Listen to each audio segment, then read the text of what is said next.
ಇಲ್ಲಿ ಬೆಳಗ್ಗೆ ತಿಂಡಿಗೆ ಮತ್ತೆ ಸಾಯಂಕಾಲ ತಿಂಡಿಗೆ ತುಂಬಾನೇ ಚೆನ್ನಾಗಿರುತ್ತೆ. ಅವಲಕ್ಕಿ ದೋಸೆ ಮಾಡಿ ತೋರಿಸ್ತಾ ಇದ್ದೀನಿ. ಮೇಲ್ಗಡೆ ಗರಿ ಗರಿಯಾಗಿ ಒಳಗಡೆ ಸಾಫ್ಟ್ ಆಗಿ ತುಂಬಾ ಚೆನ್ನಾಗಿ ಬರುತ್ತೆ. ಕಾಯಿ ಚಟ್ನಿ ಒಟ್ಟಿಗೆ ತುಂಬಾನೇ ಚೆನ್ನಾಗಿರುತ್ತೆ. ಈ 10 ನಿಮಿಷದ ಒಳಗಡೆ ಈ ದೋಸೆ ರೆಡಿ ಆಗುತ್ತೆ. ನಮಗೆ 10 ನಿಮಿಷ ಟೈಮ್ ಇದ್ರೆ ಸಾಕು, ಅಷ್ಟರಲ್ಲಿ ಬೇಗನೆ ತಿಂಡಿ ರೆಡಿ ಆಗುತ್ತೆ. ನೋಡಿ, ನಿಮಗೂ ಇಷ್ಟ ಆದ್ರೆ ಲೈಕ್ ಮಾಡಿ, ಶೇರ್ ಮಾಡಿ, ಕಮೆಂಟ್ ಮಾಡೋದನ್ನ ಮರೀಲಿಕ್ಕೆ ಹೋಗಬೇಡಿ. ಹೊಸದಾಗಿ ನಮ್ಮ ಚಾನಲ್ ನೋಡ್ತಾ ಇದ್ರೆ ಪ್ಲೀಸ್ ಸಬ್ಸ್ಕ್ರೈಬ್ ಮಾಡ್ಕೊಂಡು ನೋಡಿ, ಆದಷ್ಟು ಜನರಿಗೆ ಶೇರ್ ಮಾಡಿ. ಇಲ್ಲಿ ಒಂದು ಬೌಲ್ ಅವಲಕ್ಕಿ ತಗೊಂಡಿದ್ದೇನೆ. ನಾನು ಅವಲಕ್ಕಿನ 2 ರಿಂದ 3 ಸತಿ ತೊಳ್ಕೊಂಡ್ ಬರ್ತೇನೆ. ಈಗ ತೊಳೆದ ಮೇಲೆ ಅದಕ್ಕೆ 1 ಕಪ್ನಷ್ಟು ಬಾಂಬೆ ರವೆನ ಹಾಕ್ತಾ ಇದ್ದೀನಿ. ಹುರಿದಿರಬಾರದು, ಹಾಗೆ ಬಾಂಬೆ ರವೆ ಹಾಕೊಳ್ಳಿ. ಅರ್ಧ ಕಪ್ಪು ಮೊಸರು ಹಾಕ್ತಾ ಇದ್ದೀನಿ. ನೋಡಿ, ಸ್ವಲ್ಪ ಹುಳಿ ಬಂದಿರುವಂತ ಮೊಸರನ್ನ ಹಾಕೊಳ್ಳಿ. ಅದಕ್ಕೆ ಮತ್ತೆ 1 ಕಪ್ನಷ್ಟು ನೀರನ್ನು ಕೂಡ ನಾನು ಇಲ್ಲಿ ಆ್ಯಡ್ ಮಾಡ್ತೇನೆ. ಈಗ ಅರ್ಧ ಕಪ್ಪನ್ನು ಹಾಕ್ತಾ ಇದ್ದೀನಿ, ಇನ್ನು ಅರ್ಧ ಕಪ್ ಆಮೇಲೆ ಹಾಕೋತೇನೆ. ಈಗ ಇದನ್ನ ಒಂದ್ಸತಿ ಚೆನ್ನಾಗಿ ಎಲ್ಲ ಮಿಕ್ಸ್ ಮಾಡ್ಕೊಳ್ಳಿ. ಎಲ್ಲ 3 ಹೊಂದ್ಕೋಬೇಕು, ಹಾಗೆ ಮಿಕ್ಸ್ ಮಾಡ್ಕೊಳ್ಳಿ.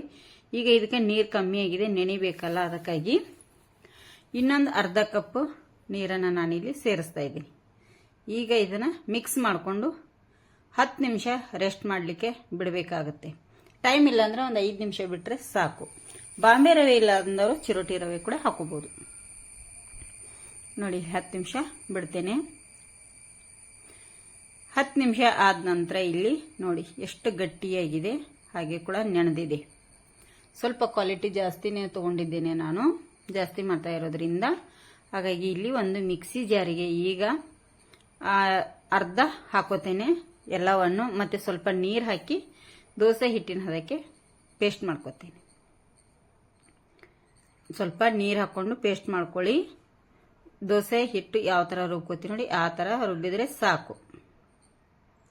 ಒಂದು ಪಾತ್ರೆಗೆ ಸೇರಿಸ್ಕೊತಾ ಇದ್ದೀನಿ. ಇದೇ ತರ ಈಗ 2 ಬ್ಯಾಚನ್ನು ರುಬ್ಬಿ ಇದಕ್ಕೆ ಸೇರಿಸ್ತಾ ಇದ್ದೀನಿ. ರುಚಿಗೆ ತಕ್ಕಷ್ಟು ಉಪ್ಪನ್ನು ಕೂಡ ಹಾಕ್ತಾ ಇದ್ದೀನಿ. ನೋಡಿ, ಒಂದ್ಸತಿ ಮಿಕ್ಸ್ ಮಾಡ್ಕೊಳ್ಳಿ. ಉಪ್ಪು ಹಾಕಿದ ಮೇಲೆ ಈಗ ಹಿಟ್ಟನ್ನ ರೆಸ್ಟ್ ಮಾಡ್ಲಿಕ್ಕೆ ಬಿಡುವಂತ ಅವಶ್ಯಕತೆ ಇರಲ್ಲ. ದಿಢೀರ್ ಅಂತೇಳಿ ದೋಸೆ ಮಾಡ್ಕೊಳ್ಳಿ. ಇಲ್ಲಿ ನೋಡಿ, ಹಂಚು ಕಾಯ್ಲಿಕ್ಕೆ ಇಟ್ಟಿದ್ದೇನೆ. ದೋಸೆ ಕೂಡ ಹಾಕ್ತಾ ಇದ್ದೀನಿ. ನೋಡಿ, ನೀವು ಎಣ್ಣೆ ಅಥವಾ ತುಪ್ಪ ಹಚ್ಕೊಂಡು ದೋಸೆಗೆ ಹಂಚಿಗೆ ಹಾಕ್ಬೋದು, ಇಲ್ಲಾಂದ್ರೆ ಹಾಗೇನೂ ಹಾಕ್ಬೋದು. ನಾನು ಮೇಲ್ಗಡೆಯಿಂದ ಸ್ವಲ್ಪ ಎಣ್ಣೆನ ಹಾಕ್ತಾ ಇದ್ದೀನಿ. ಎಣ್ಣೆ ಇಷ್ಟ ಇಲ್ಲ ಅನ್ನೋರು ನೀವು ತುಪ್ಪ ಕೂಡ ಯೂಸ್ ಮಾಡ್ಕೋಬಹುದು. ನಾನು ಸ್ವಲ್ಪ 1 ಟೇಬಲ್ ಸ್ಪೂನ್ ಅಷ್ಟು ಎಣ್ಣೆ ಯೂಸ್ ಮಾಡಿದ್ದೇನೆ ಇಲ್ಲಿ. ಹಾಗೆ ಒಂದು 3 ರಿಂದ 4 ನಿಮಿಷ ಸ್ಲೋ ಉರಿಯಲ್ಲೇನೆ ಬೇಯಿಸ್ಕೊಳ್ಳಿ. ನೋಡಿ, ಈಗ ತಾನಾಗೆ ಎದ್ದು ಬರುತ್ತೆ, ತುಂಬಾನೇ ಚೆನ್ನಾಗಿ. ನೋಡಿ, ಟರ್ನ್ ಮಾಡಿ ಹಾಕ್ತಾ ಇದ್ದೀನಿ. 2 ಸೈಡ್ ಬೇಯಿಸ್ಕೊಳ್ಳಿ. ಈಗ 2 ಸೈಡ್ ಕೂಡ ಇದು ಬೆಂದಿದೆ. ಈಗ ಇದನ್ನ ನಾನು ಒಂದು ಪ್ಲೇಟಿಗೆ ತಕೊಂಡ್ಬಿಡ್ತೇನೆ. ಇದೇ ತರ ಈಗ ದೋಸೆಗಳನ್ನ ಮಾಡಿ ರೆಡಿ ಮಾಡಿ ನಿಮ್ಗೆ ಸರ್ವ್ ಮಾಡಿ ಕೂಡ ತೋರಿಸ್ತೇನೆ. ಇಲ್ಲಿ ನೋಡಿ, ನಾನು ಈಗ ನಿಮ್ಗೆ ಸರ್ವ್ ಮಾಡಿ ಕೂಡ ತೋರಿಸ್ತಾ ಇದ್ದೀನಿ. ತುಂಬಾನೇ ಗರಿ ಗರಿಯಾಗಿ ಒಳಗಡೆ ಸಾಫ್ಟ್ ಆಗಿ ತುಂಬಾ ಚೆನ್ನಾಗಿ ಬಂದಿದೆ. 10 ನಿಮಿಷದ ಒಳಗಡೆ ಈ ದೋಸೆ ರೆಡಿ ಆಗುತ್ತೆ.